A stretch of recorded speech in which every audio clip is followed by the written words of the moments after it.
adjust your volume for me? I mean, your mic for me? Can you hear me? Yes. Perfect, perfect. Yes, thank you. Suzanne and Meg, will you all turn your cameras on?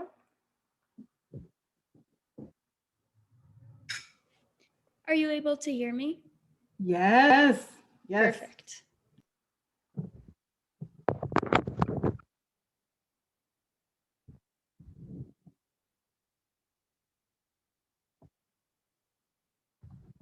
So we'll be starting in 1 minute.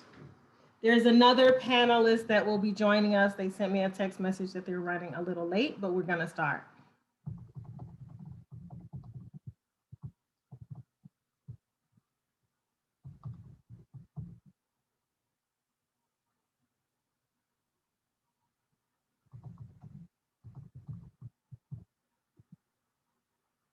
So just a reminder to you all, even though we're live, if you're not speaking, if you'll mute yourself, so that we don't get the feedback between each other.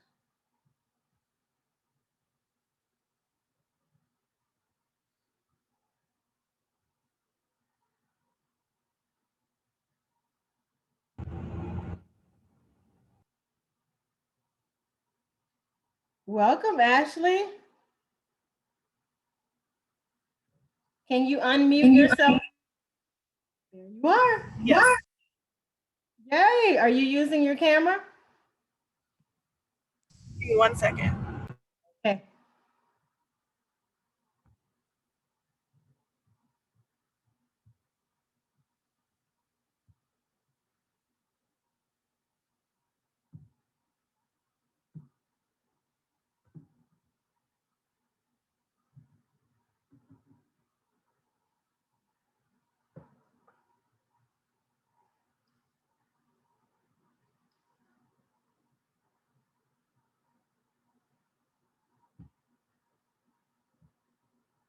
So while Ashley is turning her camera on, I want to welcome you all to our afternoon session. And I know it has a different title, but I want to retitle it to that students are teaching the teachers.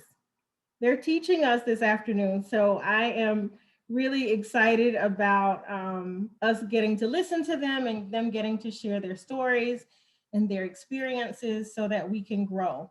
I want to offer to you all that are listening. So I elected to have us not have your cameras on.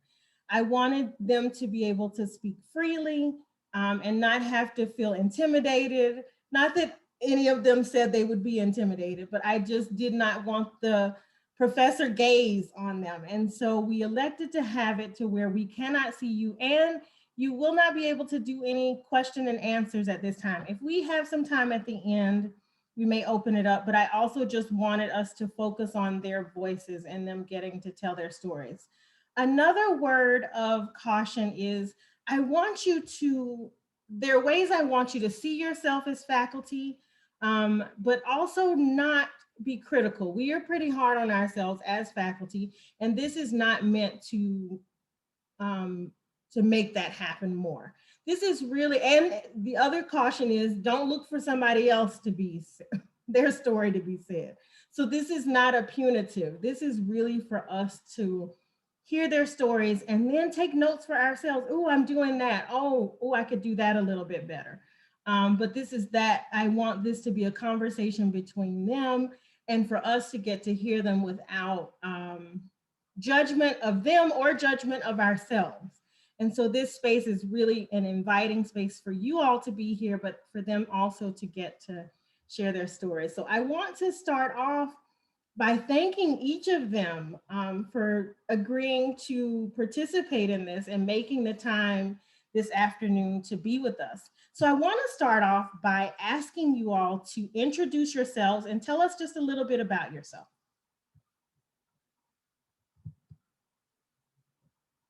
And we didn't pick order, so just feel free to jump in. And I guess once we start that order, maybe we will keep that order. Who'd like to go first? I can go, or he can go. Well, Suzanne, you're unmuted, so go for it. Okay. I'm Suzanne. I have lived here I'm 43. I've lived here for 33 years. I'm originally from Hawaii. I am a single mother of 4 children. I have 2 grandchildren. One of them is only a month old. I'm the first person in my family to go to college. I'm a full-time student and I work full-time for MCOT, Davis Behavioral Health. So I'm pretty busy.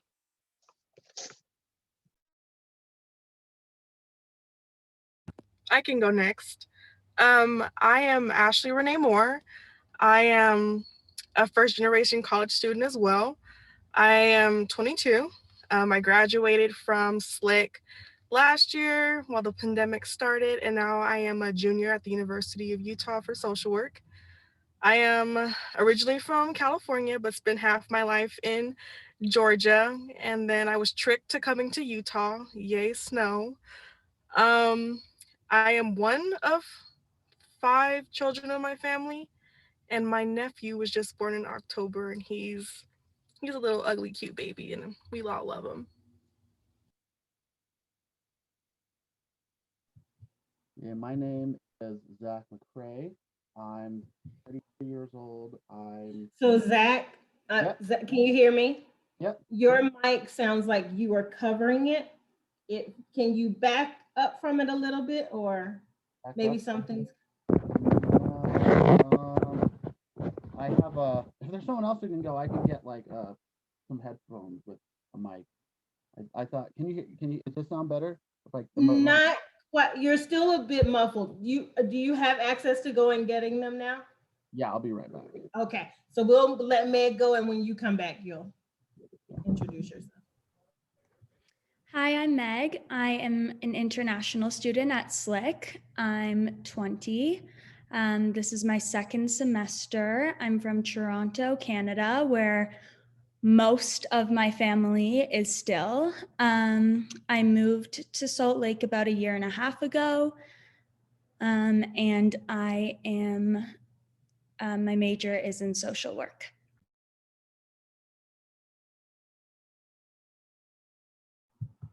So I want to thank you all publicly for, again, taking this time to be with us and to start to share your stories. Zach?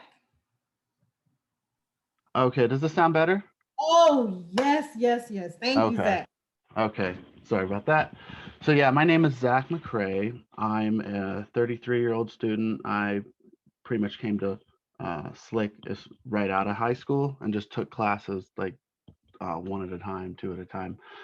I'm working on my interdisciplinary associates in music and film technology, and it's because I've done video editing before, and I was a AV technician before the pandemic hit, and I got furloughed, and so now I'm just at a grocery store for now. But I'm planning on going to a 4-year institution after this for an engineering degree, or like possibly, I'm thinking maybe computer science. Oh, and I'm a musician too. I grew up in a music family, and I go under the name Deepwise. Oh, Can you say that the name that you go by again? Deepwise. And I'll put it in the chat too because Thank it's you. easy Thank to you. read. So let's move into the first question that I have for you all. So I asked you all to think about what your experience was like pre-COVID and now post-COVID at Salt Lake Community College. Can you all share some of what your experience has been like? And let's just keep the order that we went in, unless you are passing on a question. Let's go the order that we've been in. So that would be me Suzanne, first. yes. I'll just kind of read what I wrote because I get a little nervous speaking in front of people.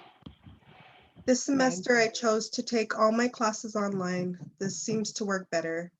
Last semester, I took some broadcasted courses, and I found that I was easily distracted and it wasn't for me. Most professors tried very hard to make this work. It didn't have anything to do with the professors. Technology can be tricky and is not always reliable. Before COVID-19, most of my classes were on campus. On-campus courses are what I enjoy the most. I find that I learn just as much from other students as I do from the professors.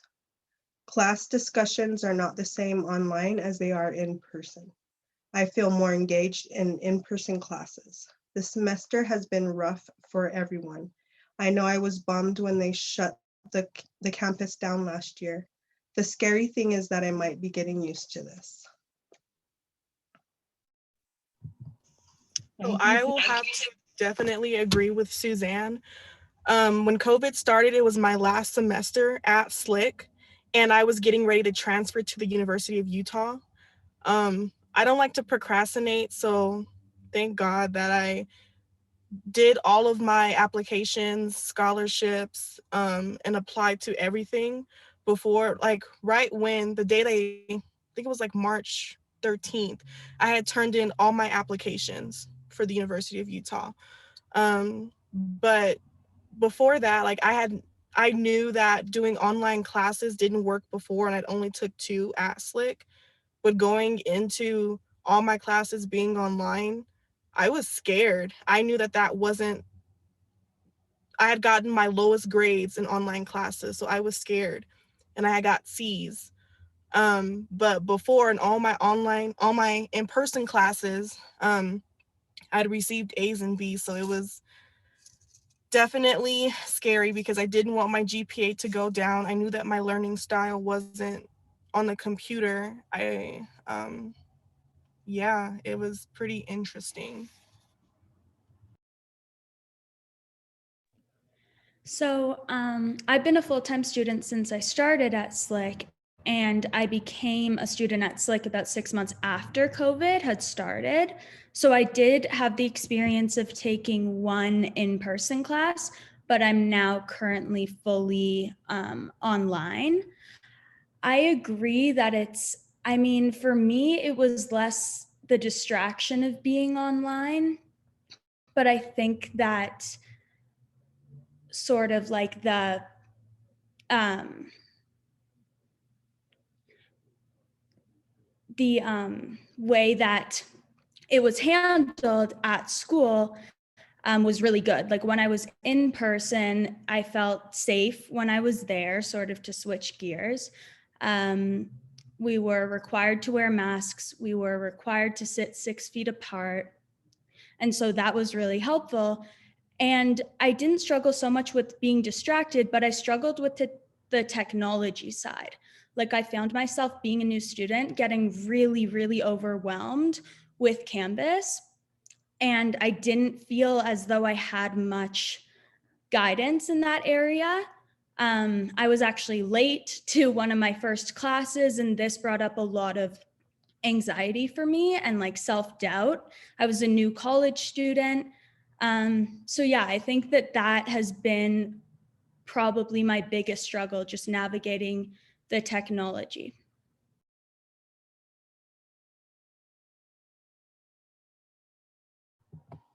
Unmute yourself.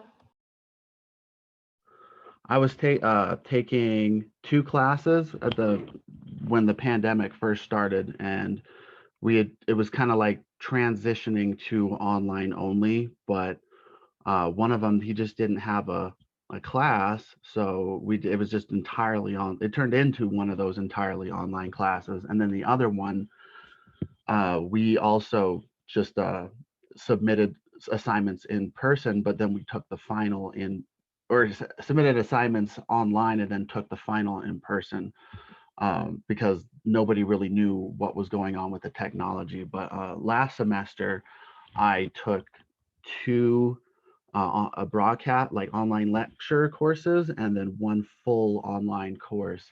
And that's been working for me so far. I agree with like the distractions as far as being at home, because it's easy to just, anything that could distract you is right next to you. You don't even have to go to another room. Uh, but I think they've handled it pretty well, actually. I've seen a lot of consistency among different classes that have switched over to online. And so, yeah, and I can see it's different with the broadcast, like online lecture courses, are a little easier now. They're like structured, I guess, because people are we expect it now. The after the pandemic's been here for a year, but the full online courses too, I think um uh, they're they're good too, but it is hard to just like, I almost feel like I was kind of forced into it because there was no other options, you know. So So thank you. I'll tell you what I think I heard. I heard that it's distracting to be at home, that it's not the same as being in person, that learning styles can impact how you receive being in person or being online. When you were in person, it feels like it was safe, that part felt safe for people. And that really technology is one of the issues. And so not just the computer, but Canvas and how it's used and explained, and that students really understand how to use not just the technology, but Canvas in submitting assignments. Did I get everything? Okay. mm, Well, let's move to the next question. My next question to you is really about, because the title of our program was about transformative. And so tell me about a transformative assignment that you've had since you've been at SLIC, and why that particular assignment felt transformative to you.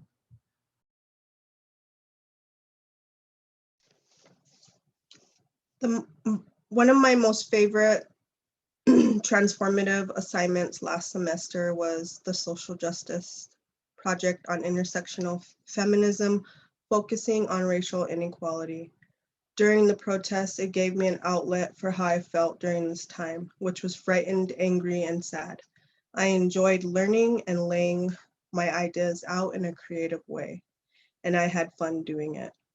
I did this project not for the grade, but maybe to inspire people to look at this issue, perhaps to raise awareness, maybe to change the way people think, maybe for others to put themselves in someone else's shoes. What this also did was make me put myself in someone else's shoes.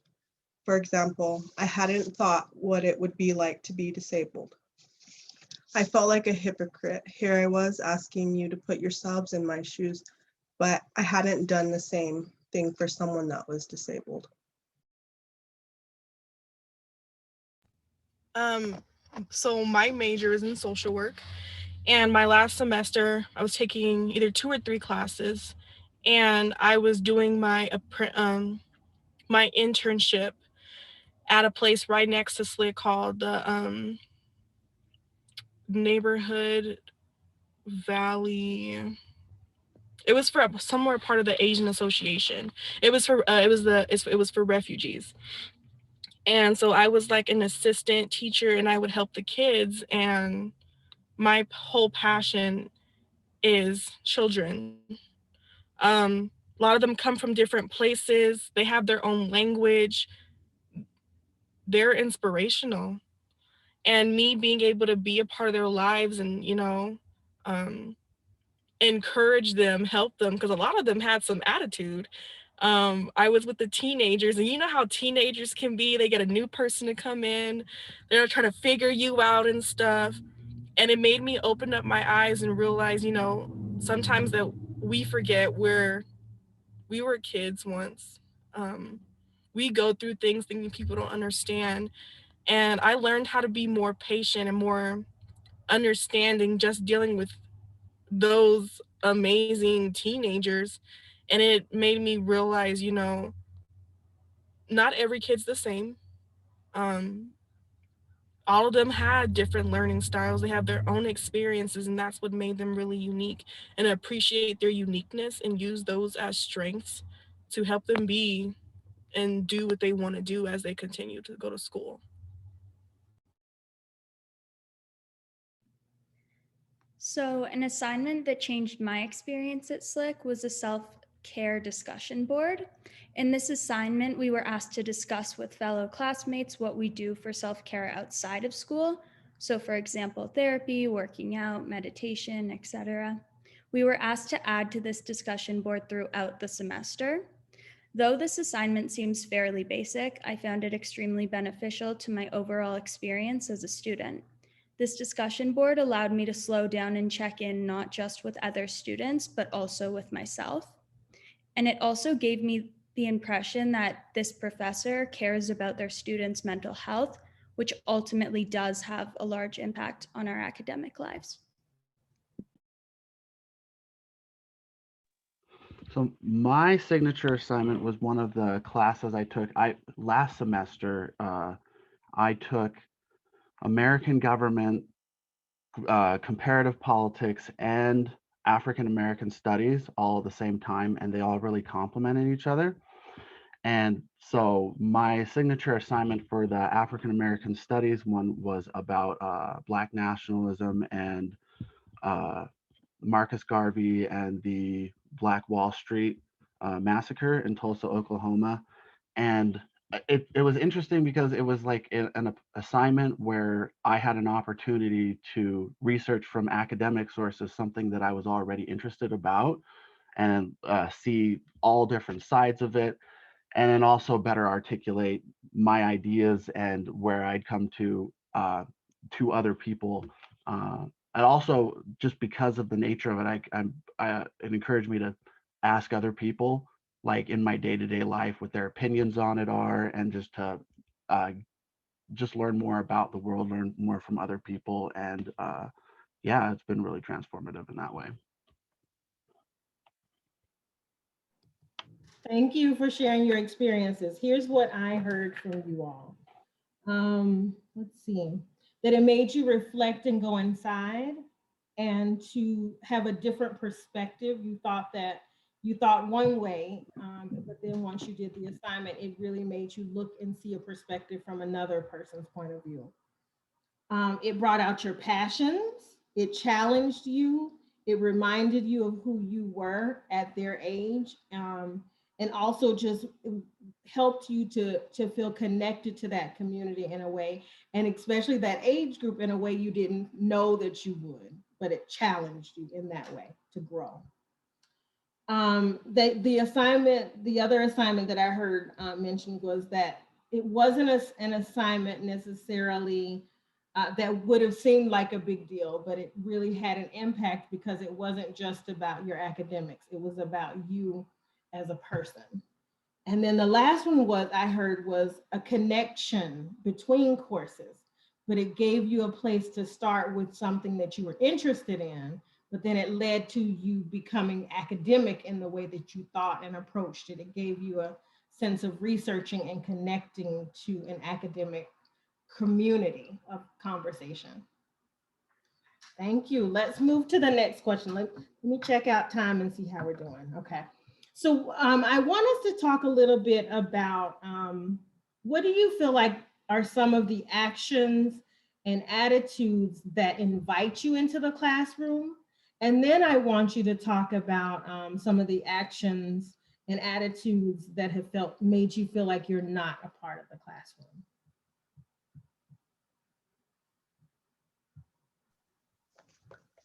Some of the things that professors at Salt Lake Community College that have done to make me feel like I belong are taking the time to make sure that everyone that had an idea about a topic got the chance to share their ideas and not make them feel dumb when it was different from what most other students had ideas about.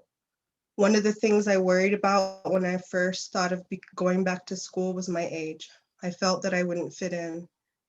And that has not been the case at all. I believe that it's because of my age that I am successful. I am assertive and I raise my hand a lot. I don't think that would have been the case in my 20s. I think I would have been the shy girl in the back, and the professor would have most likely thought I was not engaged in class. That wouldn't have been the case, of course, but that is likely the perception my professor would have gotten. One of the things that made me feel like I didn't belong or that I shouldn't write about this subject was when I turned a paper in on race, which I had not felt comfortable talking about because I know it's a topic that makes people uncomfortable. One of my professors that was had a more lenient grading style suddenly was more critical of my work. My thought process was, is this because of the subject matter? Did this paper upset her because she didn't agree with some of my ideas? Was I going crazy? I have dealt with these situations before, and what I have learned, it is best not to rock the boat, or there will be consequences. I feared that if I asked why I was suddenly being graded more critically, there would be retaliation.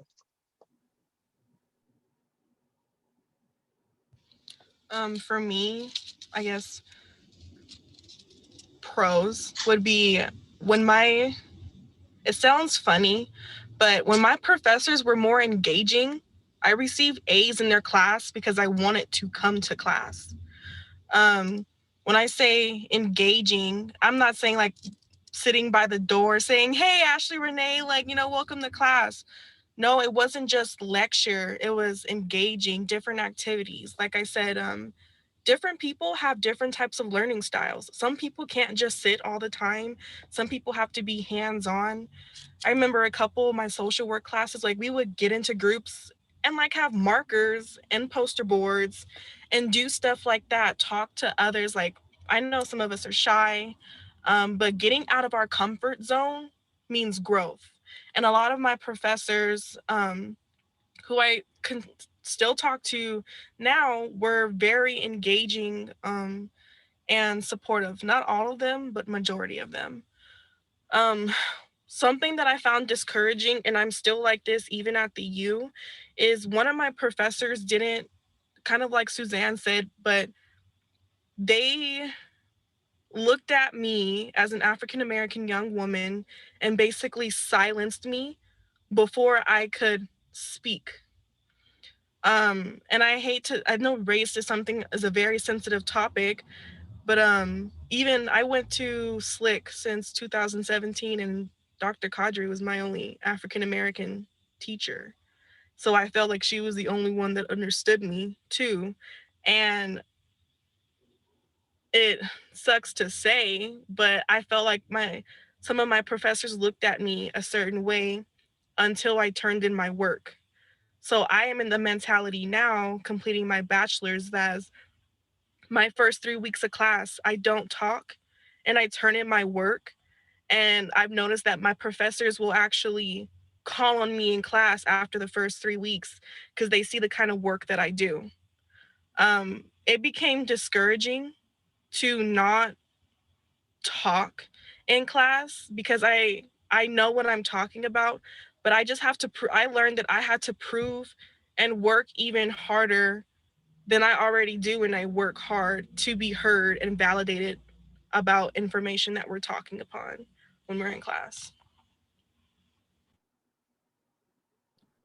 So something that I've felt has been working since I started at Slick was some of my professors allow us to interact with our fellow classmates. So they'll put us in breakout rooms in Zoom. And I think especially these days, that's had a really big impact on me, just because social interaction is so rare, especially now with COVID. Um, so that's been really nice. And then something that I feel like has been difficult that I've also seen a lot of are some teachers don't encourage us to have our cameras on or encourage unmuting. So it would be like our cameras are off and we are only to participate in the chat box. And I think that that is difficult, like sort of similar to what Ashley was saying. It makes me not really feel like I need to be in class, and it makes me want to go to that class less because I don't hear others' voices. I don't interact with others. So I feel like that's been difficult.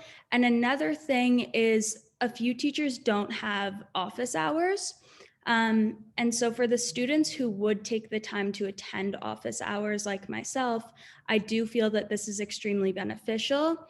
I'm highly anxious and often second guess myself, and office hours make it possible to check in with teachers each week for that extra reassurance and also build a relationship with them.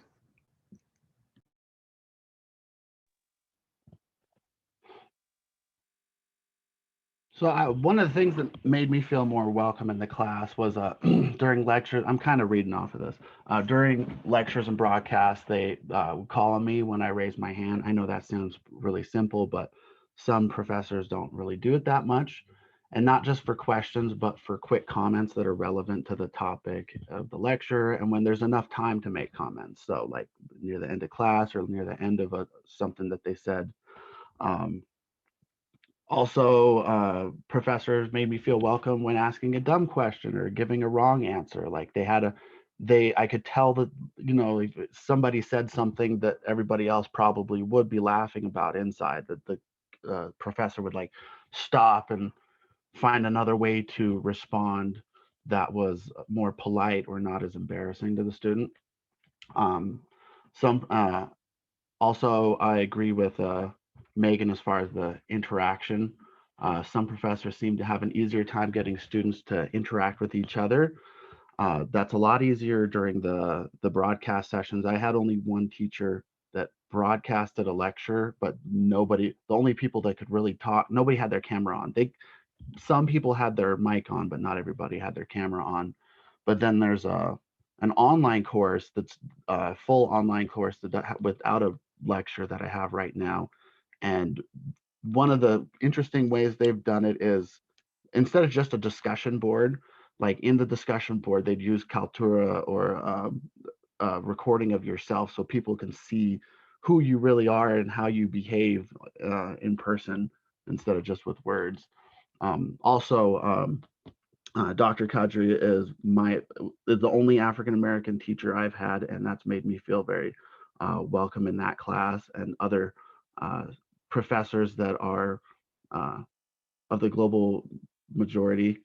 Uh, but yeah, other than that, I think that about covers it. So I'll do another little summary. I will not use the word dumb because I want to acknowledge that students may feel that. I did hear you. I hear that word. And so I want to, because I've taught all of you, hold out for you that that is not at all who you are. And I, in fact, feel sad that students aren't made more aware that they aren't dumb, and that that's not possible. And that there's work for us to do as faculty to support making students know that we can see them and that their brains are important. That was my little comment. Nobody asked me for it, but I put it in there. I had to do it. What I heard you saying is that making sure that everybody feels included in their in participation, and that when they're asking questions, that the questions are validated and not demeaned or not dismissed. That age, Suzanne, you mentioned that age, that you feel like who you are now, which helps us to think about other students that are younger, possibly, that you might not have been the same student as you are now. And so for us to think about younger students as well.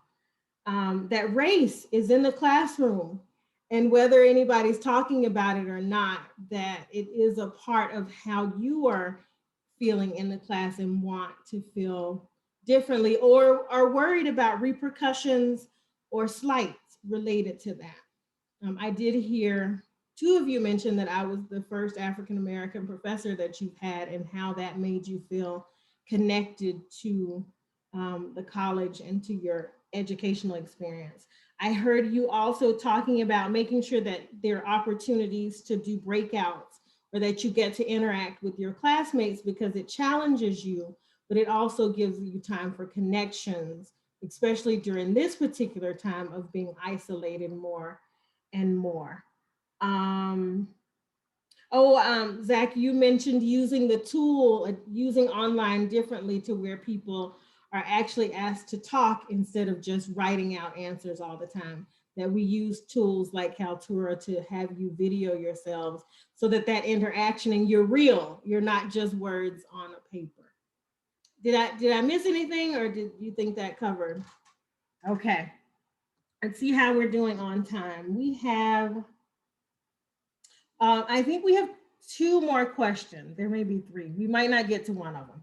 I do want to ask you about, are there things, well, some of it you've meant, I'll come back to that one if I need to, because that you answered a lot with COVID. Um, are there recommendations that you all have for us related to, maybe it's not just the classroom, but are there recommendations that you have for us other than the things that you've suggested? Maybe I didn't ask the question, but do you have other suggestions of making our campus, our classroom, your student experience, which is more than just classroom, to be a good place for you? And maybe you've heard from classmates suggestions that they have. The biggest thing that I have noticed, and I've heard other people say, is being a first year student, not having a mentor, and enrolling in college. I didn't know what questions to ask, and I didn't ask the right questions. And my first year, I was in, like, I just had anxiety the whole year. And I just wish that there had been someone to go to that first year. I know I went to the orientation and everything, and I still didn't seem to like get it right. And I just wish that would have been made a little easier. I actually work for Trio for SOCC, and I was been a student there since 2017. And we do help first generation college students get like grants and money and scholarship. They help with taxes. They do like taco taxes and stuff like that. We'll did stuff like that. And my first semester there, my 990 or 900 English teacher, she asked me on our first day, she said, "Are you a first gen?" And because of her, I was able to get into Trio. I know that we're afraid to ask questions, or sometimes we just carry pride and stuff, but asking for help, like no one's gonna know. No one's gonna know what you need unless you say something, or like my mom would say, like a closed mouth doesn't get fed. It's okay to ask for help. And then one more tip is just like communication and transparency, especially with your professors. It helps. So I'm not saying like write a book and give it to them and tell them your whole life. It's not what I'm saying. But like if you're going through something, even if like it's like you're in a relationship and it's going bad and it's affecting your class, emailing your professor, communicating with your professor, not waiting till the last minute or like 20 minutes before your assignment is due, but telling them like, hey, I'm going through some stuff, and just be honest. They 9 times out of 10, they've probably been through the same and similar experiences as you. They're wise for the most part. They have a lot of knowledge, and they know resources at the school that can help you. One of my social work teachers, I took him for three times, and he knew that I had really bad anxiety, especially when a test came. So before a test, he'll be like, hey, Ashley Renee, like, you okay? Like, you got this? And just having that communication with him, I got hundreds on my tests. Well, not hundreds, but I got A's or B's on my tests, from asking for help or asking him, what does this mean? And that was with multiple professors. So yeah. So, my first point is sort of more advocating for the teachers. My mom is an elementary school teacher, and since COVID has hit, she's had to work from home teaching her students on Zoom. And this has been incredibly stressful for her. She wasn't given much training to assist her in the transition from in person classroom to Zoom.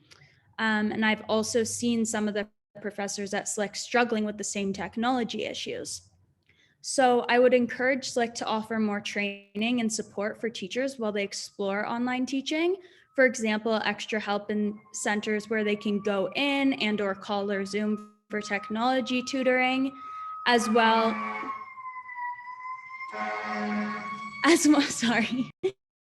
Okay, as well as like a 20-hour class to help them navigate this hugely overwhelming change, because for many of the professors, and like similarly to my mom, this is their first time trying to navigate how to teach virtually. And then on a more personal level, I felt more anxious in general with the uncertainty of the times we're living in. So I would just encourage that teachers openly discuss the tools available at SLIC to deal with stressors and anxiety of being a student and also just a human in 2021. Speaking of stress and anxiety, one of the things that I'm surprised that they were still doing during the pandemic was the massages. That helps me de-stress, and it seems pretty safe. Everyone wears masks and all of that too, so that's helped. Another thing that I think has really helped me is this is my second semester uh, with SLCC Promise. That's made a huge difference for my ability to go to school. Uh, One of the things that I've noticed some teachers do more than others is they'll, and this is just personally, I don't know how other students feel about it, but being able to take a test or an assignment or a quiz by a due date, so you can take it earlier if you need to, or by the due date, because being online or having other schedules, it's just easier. Like, oh, so we have the lectures on this day and this day, but then we can do the other ones on a different day if you have like a work schedule or some other something else planned. Uh, Another thing was, this kind of leads into this too, is like online classes that I feel work best for me were the ones where they were organized by the weekly modules, and some classes had a more organized or like predictable model for what their modules were each week, and that also made it easier to know, like, oh, so these are the days I have lectures, but then these are the days that I have something due. So that was a really helpful to just stay on top of everything. Oh, one last thing though, too. Somebody brought up, sorry, about mentors. I think it'd be cool if there was a way to connect students with a mentor in their field of interest. I don't know if there's already a program like that, but that would be cool. Wow, you all, this is wonderful. I am so excited to hear what you all had to say. Truly teaching us. So I heard mentoring, mentoring to support and navigate college, but then connection to mentors in the field. I heard, I actually heard a couple different programs listed. And so what I get from that related to, so some of your suggestions were for students.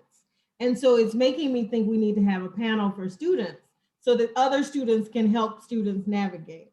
But what I take away from this related to faculty is you listed some programs. I heard TRIO program, and I heard SLCC Promise. And then I also heard you talking about the resources that are on campus for anxiety and or for massages. And that I would say for faculty that we could make that more plain, that those resources are there, because there is literature out there that tells us that when professors tell students about things, they're more likely to take advantage of it. And so you all are showing exactly that, that it's important that students are connected. I also heard that taking tests like that, there's some flexibility. So because of schedules being different, that allowing students more flexibility about when they're turning things in, but then there's more structure about when to turn things in so that there's some consistency around that. The word I kept hearing throughout is anxiety. And I don't think we talk about it a lot at the college. I think we know it intuitively in some ways, but maybe we forget and we need to say it more. But I think each of you has said something about anxiety. And so it sounds to me like there's something there for us as faculty to be able to remember and think about related to that. Meg advocated for professors in that we need more support in learning and can't be expected to just jump on board. And so I hope my colleagues out there are smiling and snapping their fingers or clapping around knowing that there's some support needed for faculty, and that we're clapping that students know that we need support. They're not just upset with us, that they realize that we need some support. Let's see.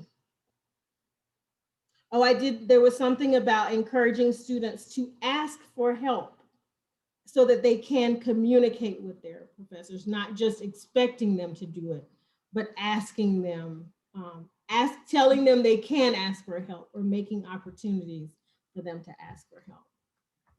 Okay, let's see. I feel like we covered everything. Is there anything that I did not ask you that you would like to say now to help us to think about students more? Go, Ashley. I see you. That could ask you to mute yourself. One thing that has encouraged me more than anything, that after I finished my master's to go back to school, was my professors showing their passion for what they do. That made me fall more in love with social work than anything, to the point I want to go back to school and teach how my professors taught me. I don't like, even with like one of my math classes, wasn't always a big math head, but the passion that my professor had, I was like, I like this. They make it engaging. And just seeing that, like, I believe when you like what you do, and I'm not saying use all these big words that I can't spell while you're lecturing and then make me feel dumb, but just showing that you love what you do, and that student that's looking at you, 9 times out of 10, I don't have the research behind it, but I can tell by my class, they're going to want to be just like that and have the same impact that you're having on them, that they want to have on other people.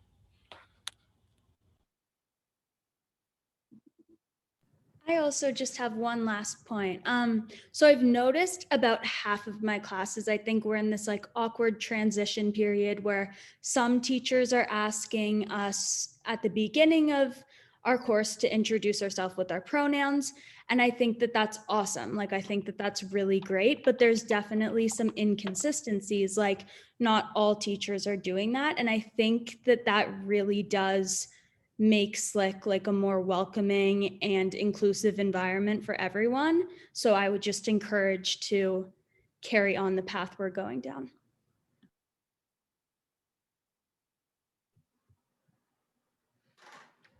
Thank you, Meg. And I actually forgot that I wanted to do that. So we can put them in. Let's put pronouns in now. Thank you for reminding, both of you, for reminding us about our passions and then our ways that we want to make sure that everyone feels included in the classroom. So the chat is open now. We won't do questions, but if you have any, well, I won't, if you all see questions in there that you'd like to answer, we don't have very much time, but it's not a requirement for you to do that. I have been getting text messages from my friends that have my cell phone number with gratitude for you all and appreciation. Let me read some of them to tell you.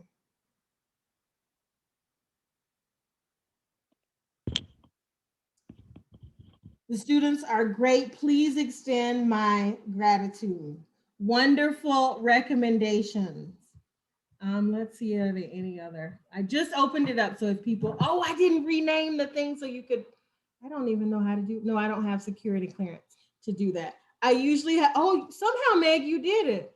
Did it allow you to do it? I didn't do it. Oh, we do have clearance. And all of this is being recorded about me. You all know this about me just kind of talking in class. I want to, we are at 2:19. Let's see. Student voices matter and love hearing from them. Let's see what else I got. Okay, I think that's it. Thank you all again so very much. Zach, where did you go? You know I don't like when people disappear on the when I can't see. Sorry. I was trying to change the pronouns. I found out how to do it though, but oh well. So thank you so much again. Thank you from my colleagues. I'm sure many of them are thanking you for being so honest and genuine. And yeah, just what you said today will have a long-term impact on people. And so I want to thank you again. Thank you for the faculty that stuck it out. Just so you all know, I don't know if you all can see on the panel, there are 133 people here listening to you.